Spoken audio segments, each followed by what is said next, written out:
Welcome, everyone. Day 2 of the first Nature, Relationships, and Wellbeing online forum held by the ANFT.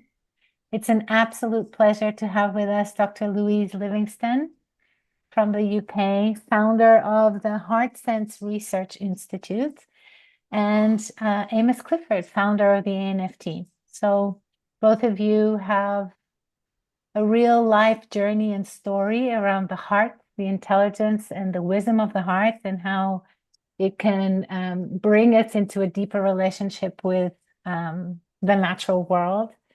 So the theme of engaging the heart sense in nature and wherever this conversation will take us, over to you. Yeah, thank you, Gita, and thank you, Louise, for taking your time to have this conversation. It's been a couple of years at least since I first started reading your papers and following your work, and I've been wanting to have a conversation with you really since the first page of what I've read in your essay. What's it called? Methodology of the Heart. I have a binder here in front of me. So I'm happy to be in this conversation now. And I wonder if maybe we can just begin by you telling a little bit about your work and maybe a little bit about the heart. What's it? I'm blanking on the term.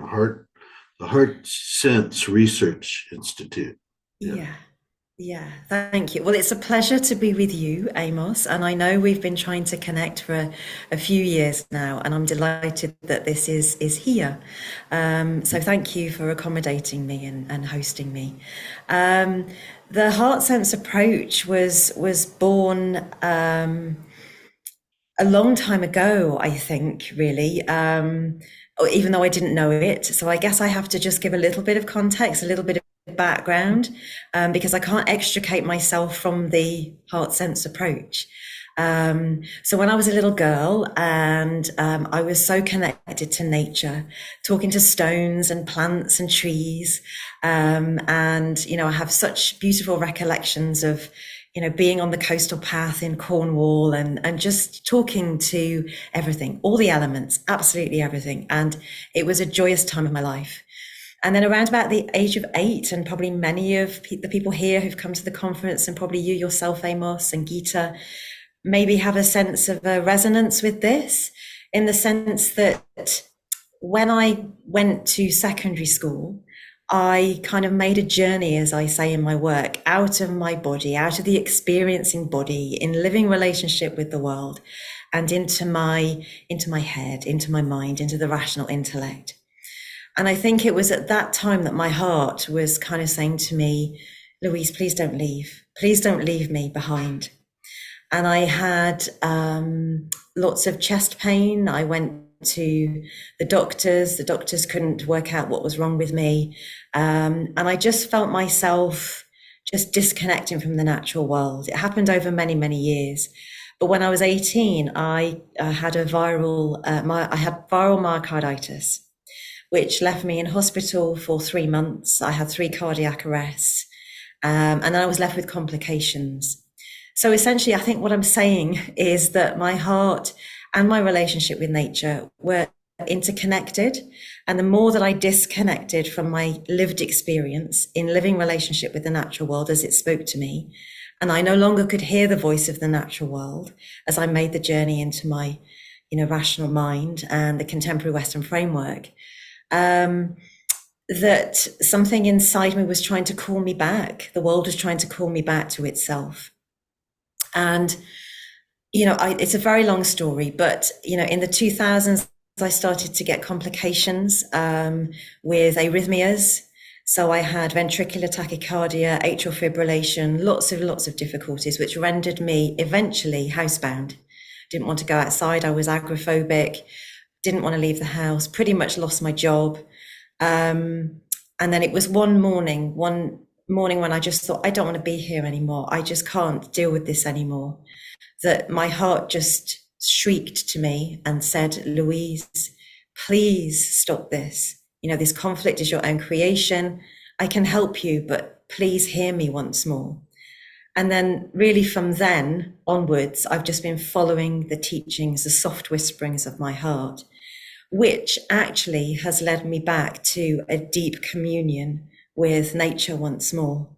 In a way, it was a really difficult journey, but in another way, had I not gone through it, I wouldn't be doing this work. I wouldn't be reconnecting with nature. I wouldn't be supporting others in the way that my heart's taught me.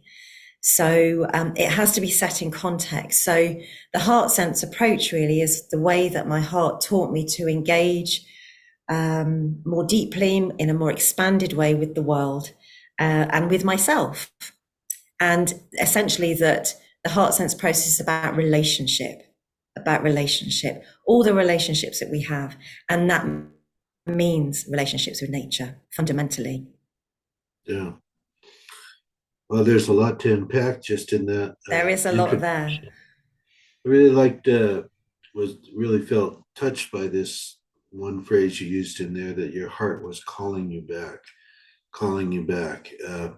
From the process at ANFT, we refer to it as the process of taming, where we lose track of our bodies and our hearts, and we're tamed to pay attention to and to value the cognitive, the cerebral processes, and actually be dismissive of other processes of knowing and of intelligence. And your heart was calling you back in part to the myocarditis, it sounds like. And we have an overlap there because I've had very significant heart disease also. I've had a triple bypass in the last few years, but throughout my childhood, one of the things that I was really aware of is my father died of a heart attack when he was in his mid 40s. I was 5 years old. And so that idea of vulnerability to the heart attack was embedded in me really throughout my whole life. I just turned 70, and I have to say I'm really surprised to have made it this far, because it almost goes against my story. Like my story was, I ain't gonna make it this long. But the heart has really emerged for me again in another way, because, well, first of all, like you, in my childhood, I had conversations with other than human beings, like trees and stones. I grew up very near to the Santa Barbara Botanic Gardens, and I just went up there with my mother a few weeks ago. She's 93 years old, and I visited again a big boulder with an oak tree growing over and around it, that I have come to realize in my later years that boulder and that tree have a big imprint in my being, in my psyche, and in my heart. And so they were early teachers, I would say, about the heart sense. And then in 2012, I started this Association of Nature and Forest Therapy guides and programs. And, we started teaching a method that involves in it, within the method, often involves invitations to go, have a conversation with the tree and see what happens. And one of the things I was really curious about was, how do we listen? What is our way, or our capacity of listening to the voices of the other than human beings? Because they generally don't, I won't say never, but they generally don't speak in English. They have other ways of speaking. And one of the things that I noticed very quickly was that really the great majority of people would come away from an invitation like conversation with a tree.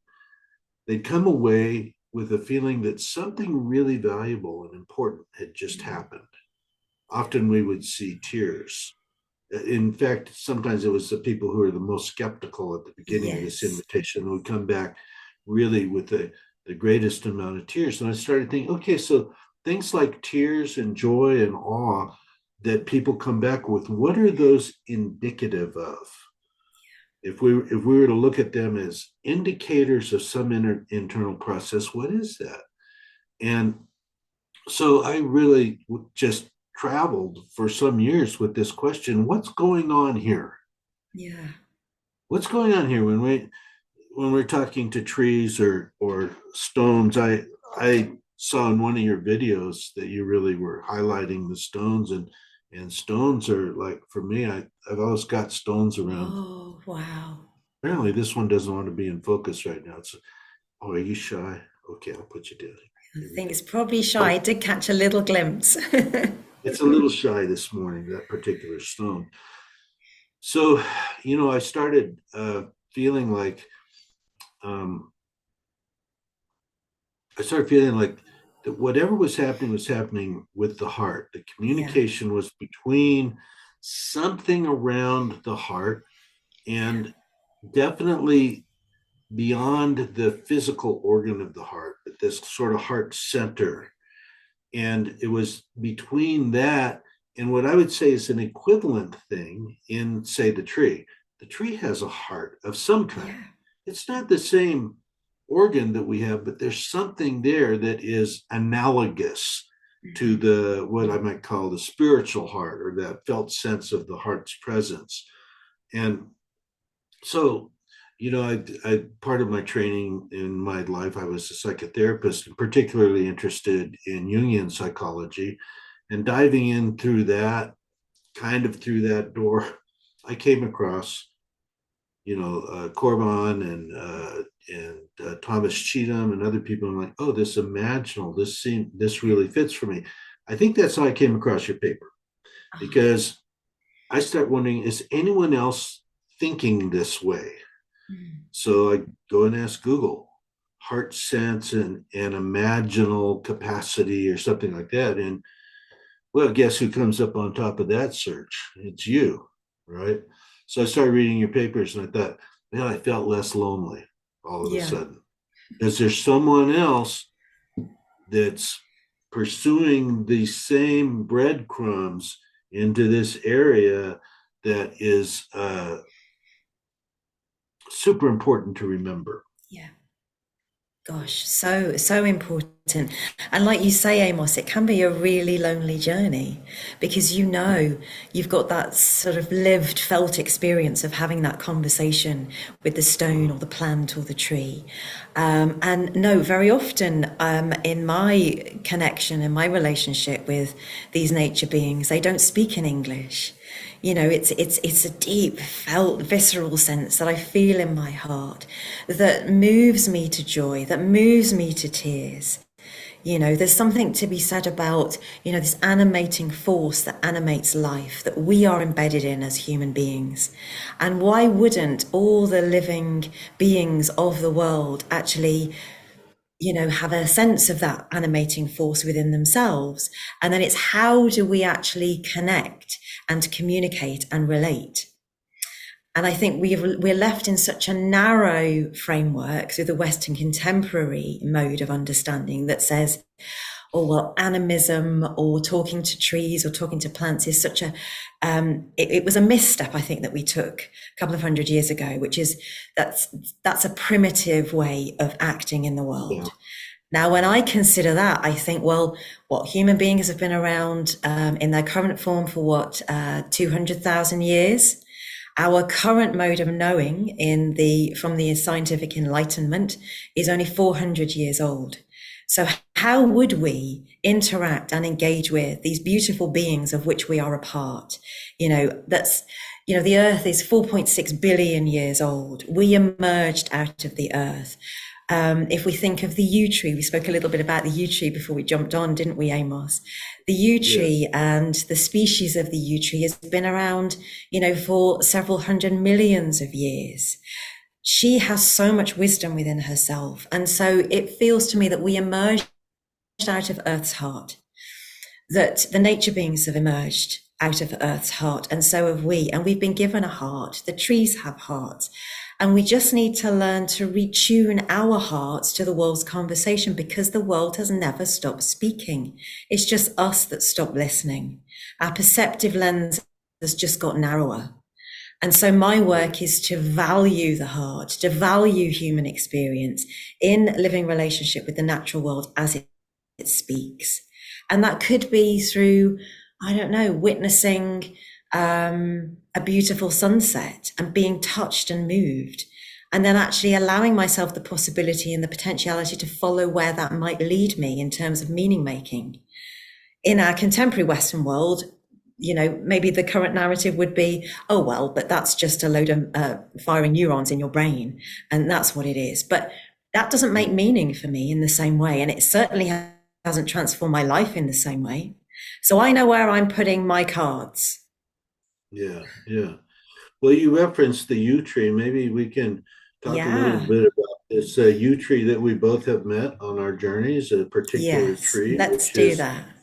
it's an old tree in a small cemetery, place called Dartington Hall in Devonshire. And perhaps you can tell a little bit about your experiences and relationship with that particular tree. Yes, I would love to. So this tree has been a huge part of my life for the past 12 years.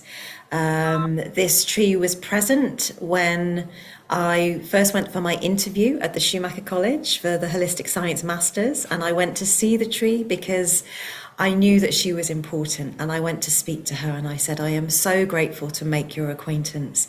And however it is that I am meant to serve in my life moving forward from this point, I am open to your guidance. Mm. And I got the place at Schumacher. I went to thank her afterwards. I spent time with her. I spent time singing with her, drumming to her. At every point, every significant point since then. So getting my master's, then getting a place on a PhD, lots of difficulties and challenges. I've always gone to speak to her. She's like my grandmother. And I just go and sit with her and share with her and ask her how she's feeling, what's coming up for her, what she's witnessing in her life, what she may have seen. And yeah, she's a significant part of my life. Mm. So she's Yeah. a place I visit often. So you have And I'm a interested in, years long, yeah. I'll tell a little bit about mine. I just want to okay, acknowledge okay. you have a years long, fairly continuous relationship with this tree, Yes, I do. which is about maybe a 10 or 15-minute walk from Schumacher College campus. That's This correct. particular tree. Yes. Yeah. Yeah. And so really part of your life there. Yeah. So for me, I was teaching a course at Dartington for ANFT. So we've done, I think, 3 or 4 courses there that are week-long guide training courses. And as part of those trainings, I'm hoping to help the trainees find their ways of experiencing vividly the intelligence of the other than human beings that we're around. And I know that it's a challenge to do that because we've all been raised to think of trees as essentially dumb vegetables that are maybe nice to look at, but how great if we can harvest them for lumber or whatever, right? And we need to make a step beyond that. And by the way, I really appreciate in your paper, I think it's in Methodology of the Heart, where you talk about these 5 gates of that we can step through to go beyond that way of thinking of the heart as just a physical pump. But I would say in parallel, thinking of other than human beings as just inert collections of minerals in the case of stones, or non-sentient vegetables in the case of plants, and so on, accidents of geology in the case of hillsides and valleys, and so on. And so moving beyond that, well, when I guide or teach in a place, I like to go out and really immerse myself in the place. And of course, at Dartington Hall, you go into this small cemetery with a lot of very old, we call them headstones, many of which have fallen down. And at one end of the cemetery, very prominent, is an ancient yew tree. It's a very beautiful tree. And it just has a presence of elderhood in that space. And its presence is so strong that I would say I experienced it as organizing the psyche of the place where many people have been buried. And so I went to the tree and did a procedure that I often do. I'll introduce myself, I'll approach somewhat slowly and respectfully, and then I'll put my hands on the tree and will often close my eyes and just wait with an invitation. Is there anything you would like to show me? Now, my experience of the way the heart receives information is that it's very bound up with the imaginal capacity we have, which is related to imagination, but not exactly the same. And so when I'm waiting like this with my hands on the trunk, I'm waiting for impressions to just come up within me. So impressions, they could be anything. They could be sort of like daydreams or even more vivid sort of visions inside. They could be a desire to move my body in a certain way. They may be old memories that come up in many different ways. It comes up. The main skill involved here is to pay attention to what arises.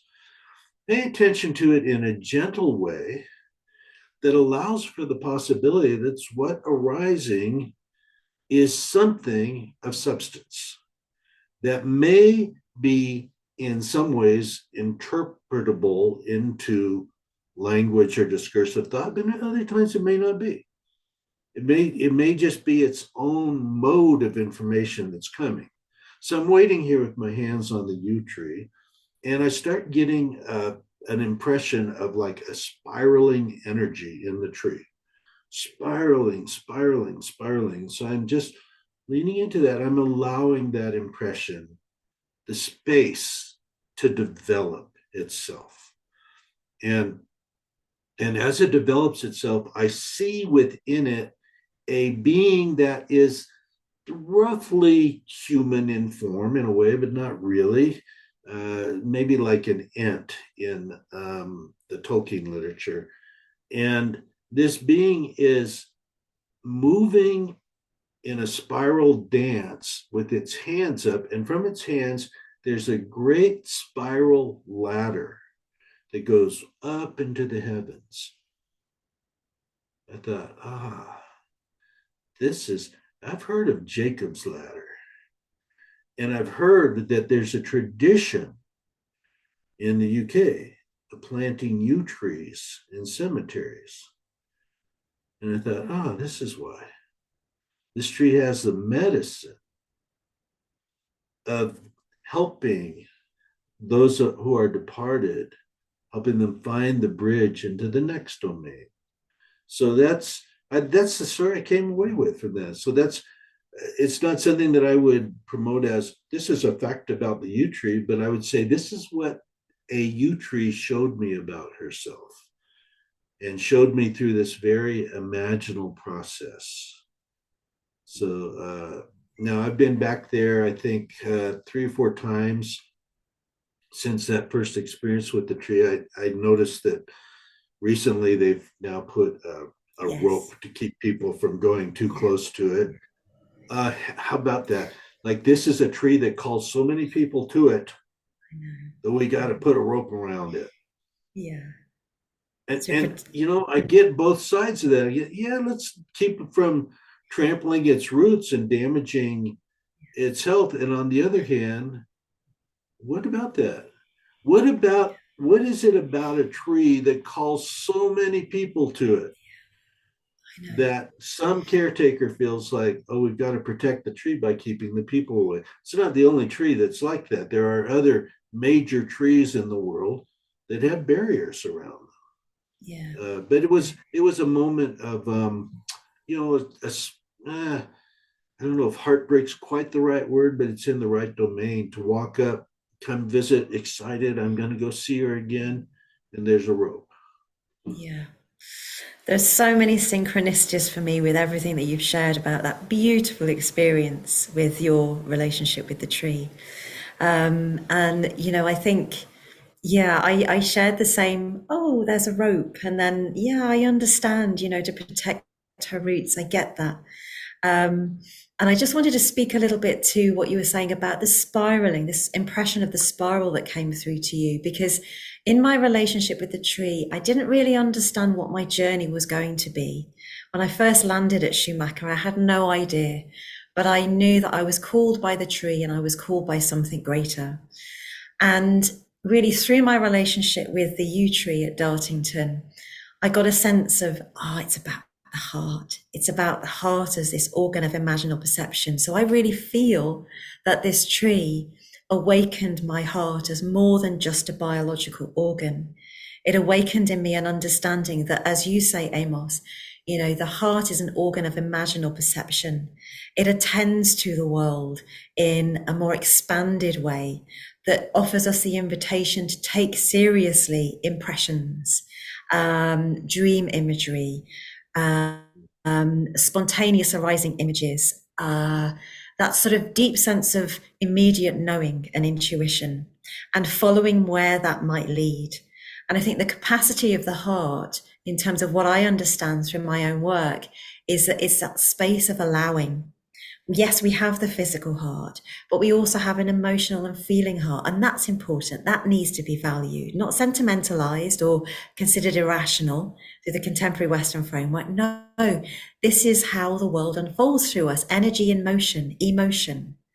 The world is always moving, processing through us, running through us. So of course, we're going to be, as experiencing beings, have energies running through us.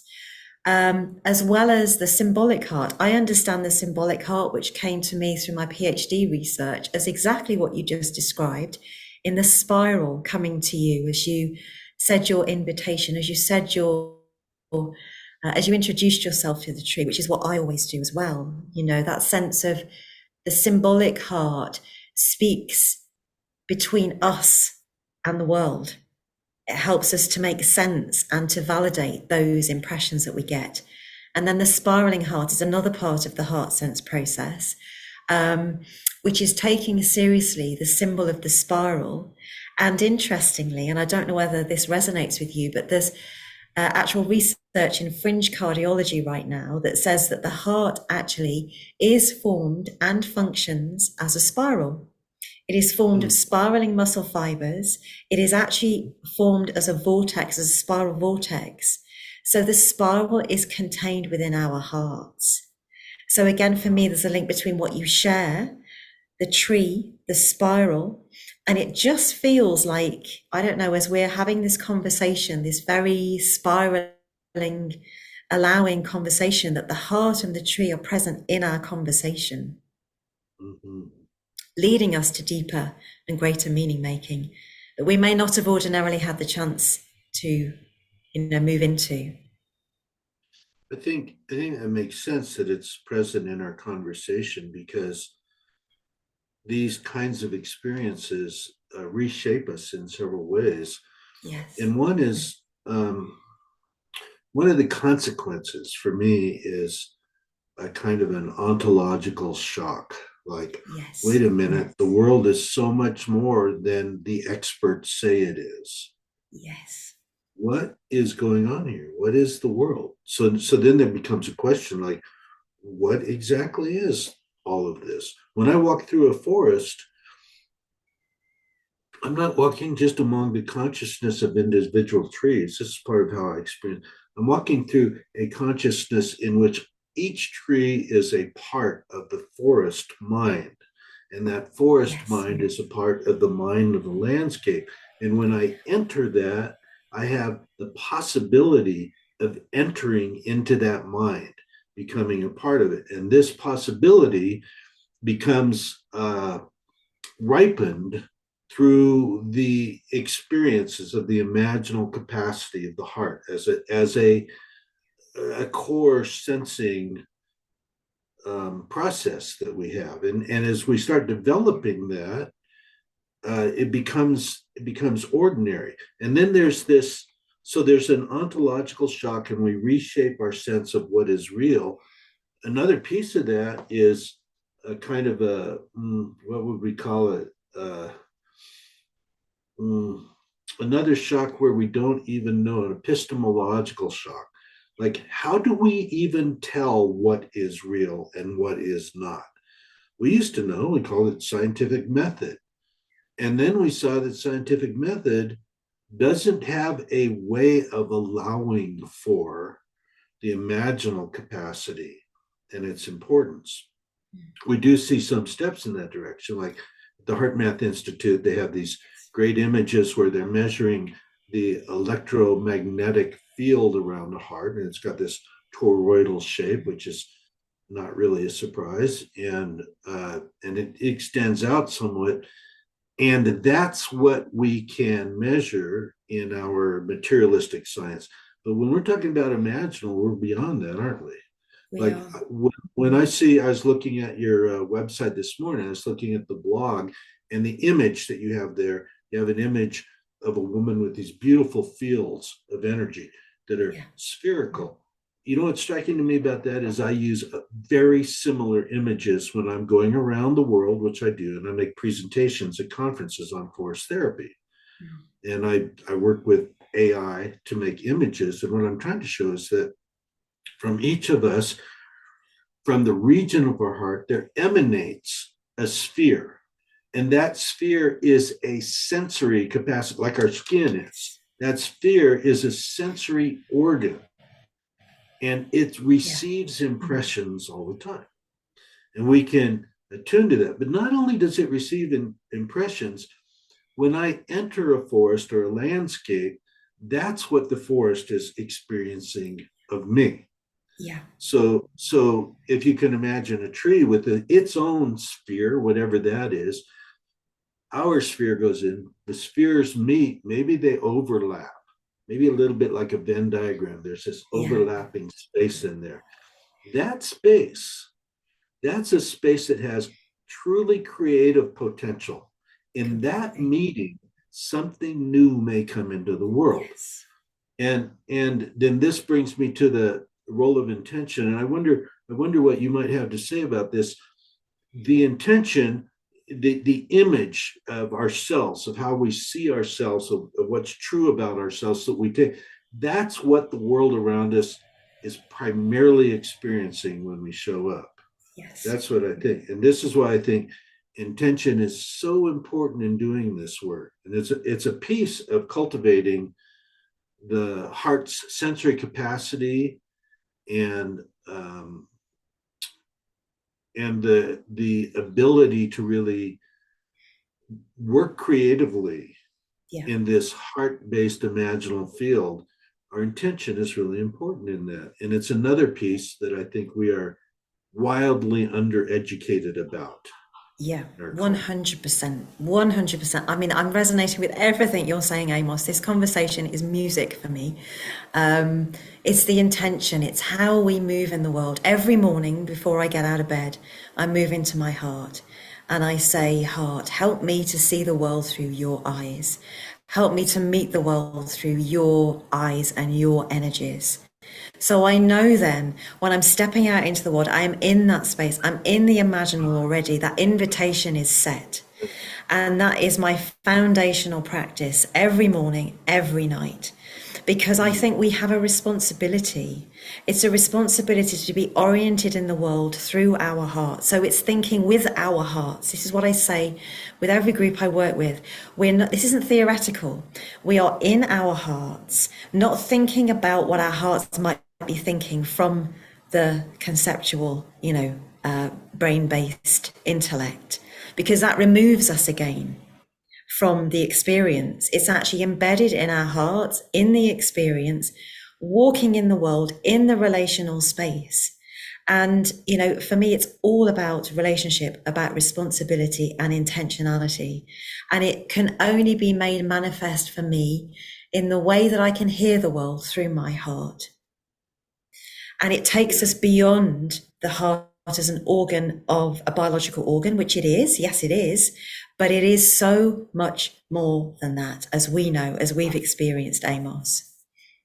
Yeah, it's a yes and a yes and yeah. Talking about relationships, and one of the training tools that we use at ANFT with new guides is we have them develop and represent physically in some kind of art project, a web of interbeing. And this web of interbeing is a way to encourage them to think about what is the exchange going on, say, between me and the squirrel that I see outside my window every day, or between me and the stone on my desk, or whatever it is, and really trying to shift that awareness to that sense of being embedded in a larger web. And then I love what you're saying about this practice that you have. This is a really key thing for me. What are the practices that we can use to develop this? I have one that's also a bedtime practice. My little cat comes and gets on my chest, and he lays down right here, and his little heart is right over my little heart. So I feel our hearts together, and it's interesting when I do this, his whole body will totally relax and go limp. And then I close my eyes and I allow whatever imagery that wants to come up to come up. And I have a particular area in the imaginal world that I come to frequently, but I notice when it's me in the imaginal world, it's vast, beautiful landscapes. Yeah. When it's me and him in the imaginal world, it's vast, beautiful landscapes with grasses that are moving and details that have particular colors and textures. I'm like, this is when I come into relationship in the imaginal world from the context of a relationship with an other than human being, it alters the perception of that world, of that place, in very particular ways. And to me, that's another breadcrumb yet to be followed. Yeah. Where else does this come up? I think one place it comes up possibly is like, you have your grandmother yew tree right there in Devonshire, and being with that tree will alter you and your perceptual capacity, and how you hold your place in the world. Does that sound right? Oh my God, yeah. And that's the key to relationship, that actually it's you are altered, you are transformed in that relationship.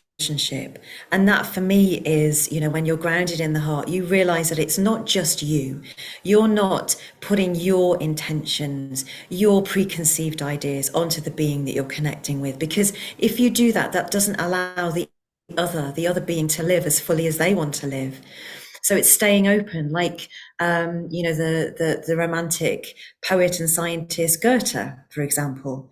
He said we are the organs of imaginal perception. He didn't actually say it was the heart that was that he used. I mean, he was talking about the imagination, but he didn't actually extend it into the heart. But I love what he says is about we go into the world in relationship, and we meet, we allow, we are curious, we are open, we're loving. To me, those are all the qualities and characteristics that the heart automatically carries within itself. So when we're in that place, we're already halfway there. We are meeting another with curiosity, with awe, with wonder. We're not putting any preconceived ideas or labels. We're not saying, I'm better than you. We're saying, show me yourself in your wholeness, and I will show myself in my wholeness. And in that space of allowing, you talked about the sweet spot, the center of that Venn diagram, the ellipse. For me, that's the space of miracles, creativity, transformation. It's what Jung talked about in terms of the transcendent function, the kind of meeting of opposites. We don't have to be oppositional. We can be open and allowing, not only with other human beings, but with other nature beings. As long as we open our perceptive lens to the language that the world speaks. And for me, it is through the heart. It's through then the intuition, the images arising, because that's where the world speaks in that way. And the heart can relay that to us. So it's, for me, there's one thing that I think is a challenge, and that is people trusting their hearts, because we've been sold such a way of conceiving the heart We've moved from a cardiocentric worldview from medieval times, where the heart was seen as the seat of the soul, as the place where one could communicate with the transcendent or the otherworldly, into a place where the sort of craniocentric worldview, a mind-based, brain-based worldview that has no room for the heart other than a biological organ. So I would make a plea to anyone who's watching this to please just open up into possibility that your heart is more than you have been educated to believe, because it's transformed my life in the most incredible ways. So there's a little way to go in sort of maybe unlearning things that we've learned about the heart. And again, there's nothing wrong with that, because without the scientific worldview and the medication that has come along and everything else, I wouldn't be here today. Probably you wouldn't be here today, Amos. But I think now's the heart's time. Now's the time for us to see the heart in a greater capacity and realize just how much we can reconnect to the earth and to nature and to the world's conversation. And realize that there's such a colorful world out there that is just waiting for us to return. Mm. You know, that sounds like, to me, like a great closing statement for this conversation. And yet, there's something else I want to just mention, because, you know, I talk about this in conferences where most of my audience are pretty much, you know, buttoned down scientist types who are publishing in peer reviewed journals. And they can't talk about this because there's a culture within academia that keeps people within the box of the known. And only a few people will stick their neck out of there, their head out there. You know, they may lose their funding if they do that. But what happens privately when I present this stuff is there's always a few people that come up and they say, thank you so much for saying that. Yeah. People who come and say, that I didn't realize it, but your presentation is why I came to this conference. It's what I was looking for. And so I think what we're doing in a way, Louise, is perhaps you and I have been elected somehow, along with, I know there's got to be a pretty good community of us out there to speak this, to bring this message, as you do so eloquently with your website and your videos and your papers. And I want to just, I guess for my closing statement, is encourage everyone to look this person up on the internet, download the papers. They're there to download, read them, get your highlighter. You're going to want it when you're reading these papers, and spend some time reflecting on them. And then somehow, as a community, let's figure out how to join together to continue to develop the practices, to make it beyond an understanding of what's going on into something really, something that we can really practice. I'm grateful to my cat, his name is Scooter, for helping me with this. I'm grateful to the yew tree for helping us both with this, and to all the other beings out there. And particularly right now, I feel a lot of gratitude for you, Louise, and for Gita, who's hosting this talk, and for many of the other people who I've met around the world who are really curious about this. May we all have the courage and the curiosity and the humility to follow where our hearts lead us. Beautiful. Such gratitude to you, Amos, and to Gita, and to everyone who's at the conference, and to the natural world, to the yew tree, to Scooter, and just to this beautiful earth and universe of which we are an integral part. And yes, just let's keep connecting, keep communicating, and keep our hearts wide open to each other, because that's what the world needs right now. Great. Thank you so much. Thank you, Gita. Thank you both so much for this heart-nourishing conversation. Thank you so much. Yes.